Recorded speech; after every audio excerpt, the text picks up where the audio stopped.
I'm with Lew Migliore, the industry's troubleshooter. He comes on our program on a regular basis and talks about some of the problems he's been called out on. And Lew, how are you? I'm good, Dave. How are you? Always great having you on this program. And it's good to be here. We haven't done a show in a long time. That's true. That's true. Popular demand has. Well, it's The first topic, or the topic we're going to talk about this morning, is soft fiber and problems or lack thereof, I guess, in the field. What's your observation? Lack thereof would be the correct answer, yes. Last year and this past year, just a few weeks ago, at Surfaces, I did several educational and training programs. One of them had to do with fiber. And I had, I'm going to say, over 200 people in that one program. And I asked them, how many of you are retailers in here? And I would say that 85% of the people who attended were retailers.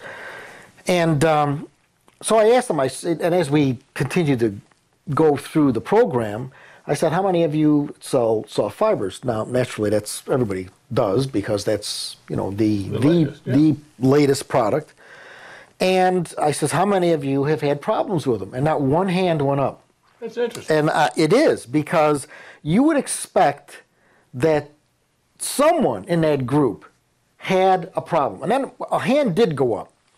And somebody says, well, I've had problems with cornrowing complaints. And cornrowing is and most everybody who listens to this will know what cornrowing is. But cornrowing is when a carpet looks like there's rows of corn. Sometimes if a door's cut too close to the carpet's higher, the door's short. When you open a door and swing it open, there'll be these lines of cornrow because the yarn gets pushed and then it goes down and it comes up and then, or when you're vacuuming, sometimes the vacuum cleaner catching, it'll grab the yarn, spit it out, grab the yarn, spit it out, and that's how you wind up with cornrow. But that's not something. That's just a carpet. Right. It's not a defect. Yeah.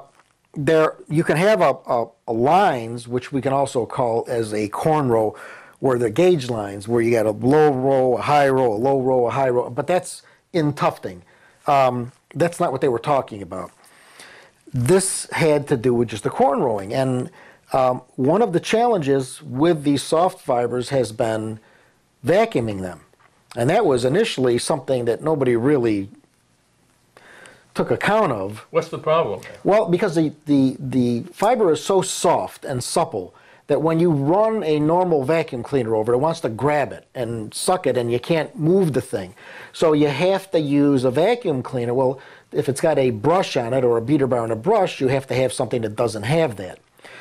What's happened as a result of that is the large manufacturers who produce this product, you can go on their website and it'll tell you what vacuum cleaners should be used. These are ones without the brush or the beater bar. These are vacuum cleaners that won't bite into the carpet, that won't be a challenge to vacuum. Oh, I see. So that's been addressed, but there's been no problems with these things whatsoever.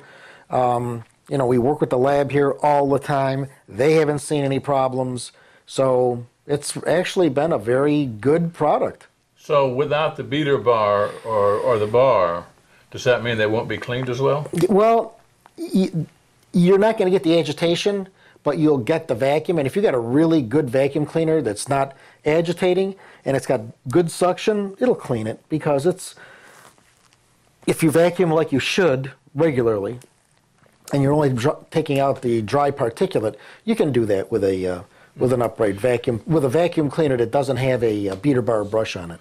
Did I understand that somebody is developing a vacuum cleaner specifically for a soft carpet? They probably have. Whether it's out now, and it may be, or I know Oryx got a vacuum cleaner that'll work and works pretty well. But I don't know if there's any others. Now, I have, in my house, I've got central vacuum, and just with the suction part, that thing, I mean, that'll suck your eyeballs out. That's got so much power. That's a lot of power. It is. Besides, you couldn't see it. You're right. So, no problems. That's remarkable. I mean, especially it is. You had 200 Well, people. it is. When you ask somebody, have you had any problems with these things, and they sit there and nobody's raising their hand, it's like, wow, this is really amazing. Well, This is probably one of the first products that people have not, you know, the old shags from early on when I got in the industry that you had to, you know, you bought a rake with it. yeah. You don't have to do You anything. got in the industry when dirt floors were Yeah, I've been in for a long time. It's next month it'll be 44 years. Really? Yep, March the 1st it'll And be they're still 40. letting you in the industry? Yeah, well, all the it's reluctantly, time? Very yeah. interesting. One last question. And I'm not ready to quit yet either, so I'll be here for a while. Do retailers sell vacuum cleaners now? I know some of them used to. I mean, it'd be a good opportunity. No, it is. You're right. I remember actually having, when I first got into the industry, started in retail, then I got into the cleaning business, and we used to do things with Hoover. There were some things that we did with Hoover back then. And I always thought it was, if you're buying flooring, you should be able to buy products that maintain that flooring where you buy the flooring. And retailers missed the boat, and Hoover was all, at that time, and that was back in the early 70s, they were all for doing that. And most retail floor covering dealers do not sell vacuum cleaners or anything. I mean, they'll sell wood care products, stone care products, but they don't sell vacuum cleaners. And that can be a very good add-on. And, you know, it's like buying a car and having a service department.